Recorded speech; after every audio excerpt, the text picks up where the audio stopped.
Рено се враќа на корените, па затоа централна позиција на неговиот штанд е новиот Рено 5, кој го носи само името од иконскиот модел пред 45 години кога стапи на сцена. Тогаш Рено 5 имаше и своја турбо изведба која господареше на рели патеките, но тоа нема да биде случај со оваа генерација. Го носи името Рено 5 и Тек и го предводи новото време на Рено во електрификацијата. Ке има два пакета батерии и мотори со различна сила.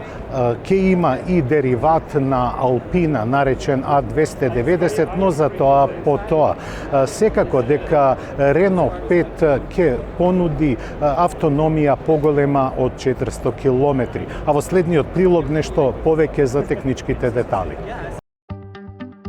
Колку и да беше сиромашен, салонот во Женева сепак не остана без премиери. Најмоќната беше наследникот на култниот Рено 5, со модерен изглед во ретро манири и цена од 25.000 евра. Рено ке цели високо кон звездите на европското автомобилско небо.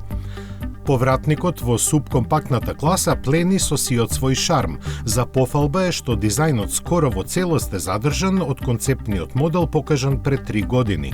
Атрактивен со секој свој детаљ, тој верно го отсликува духот на претходникот, најавувајќи силно дека Рено се враќа на исконските нешта.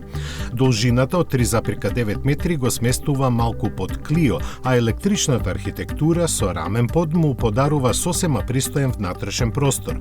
Електричниот погон со кој располага ќе доаѓа со 3 нивоа на моќност од 95, 120 и 150 коњски сили.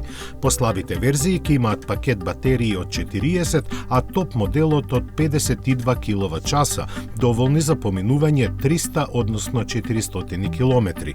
Вградениот полнач во возилото е двонасочен со поддржана моќност на полнење до 100 киловати. Перформансите на возилото се очекувани. Најсилната верзија до 100 км на час забрзува за помалку од 8 секунди.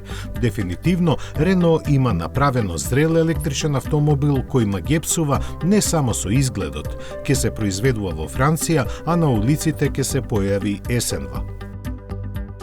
Рено 5 ќе пристигне во Македонија кон крајот на оваа година, а веќе од следните месеци ќе биде присутен и Сеник и Тек, кој овде на Женева е прогласен за автомобил на годината во Европа.